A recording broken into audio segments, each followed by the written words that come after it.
Пайгамбарыбыз Мухаммад саллаллаху алейхи ва саллям айтат да, өзүн өзү кызматка сунуштагандарды колдобогула дейт. Кызматка койбогула. Койбогула дейт. Өзүн өзү сунуштагандарды. Жулунгандарды.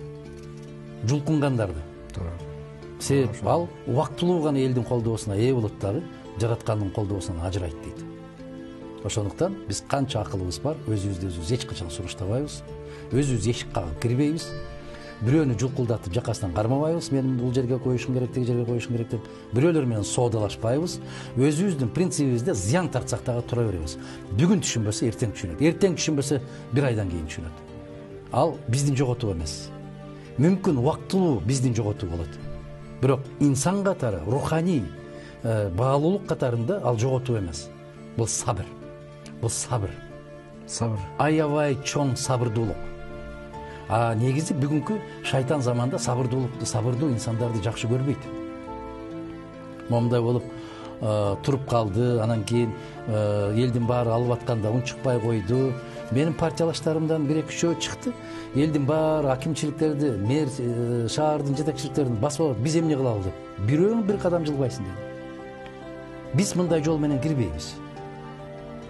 Эшик турса тешиктен секирген партиялардан эмеспиз. Биз жараткандын буйругу менен, калдайган калың калктын колдоосу менен, ошол элден ишеним алып, элдин мандаты менен гана киребиз. 4-5 кишинин жүгүрүктөрү менен кирбейбиз. Анан дали оңолбодуңуз дегендей сөздөрдү уктум. Оңолбойм, бул жагынан мен кебелбес турам. Себеп ар бир нерсе өзүнүн жолу менен, мыйзам менен болуш керек. Эсиңизде барбы? Троя деген керемет фильм бар. Ооба. Ахиллес менен Гектор экөө бири-бирин ушунчалык жек көрөт.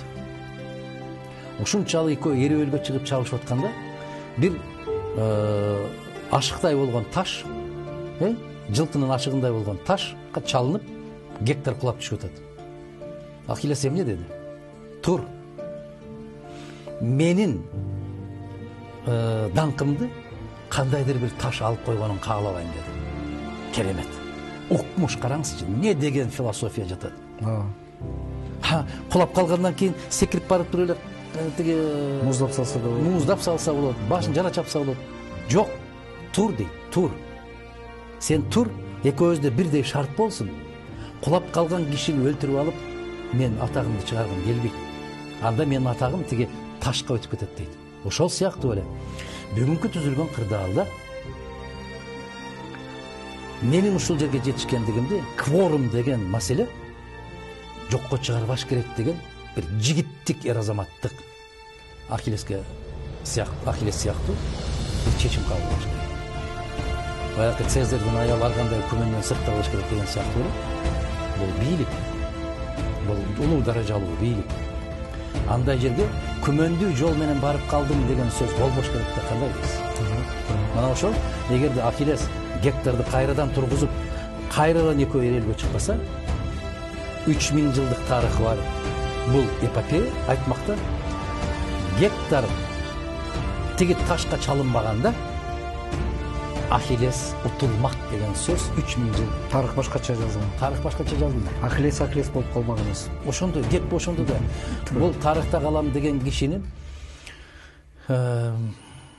тарыхында өмүр баянында кандай деп айтабыз билбейм. Ушул шайланып аткан мезгилинде эч кандай шек саноо күмөн болбош керек да. Мына ошондо күчкө ээ болот.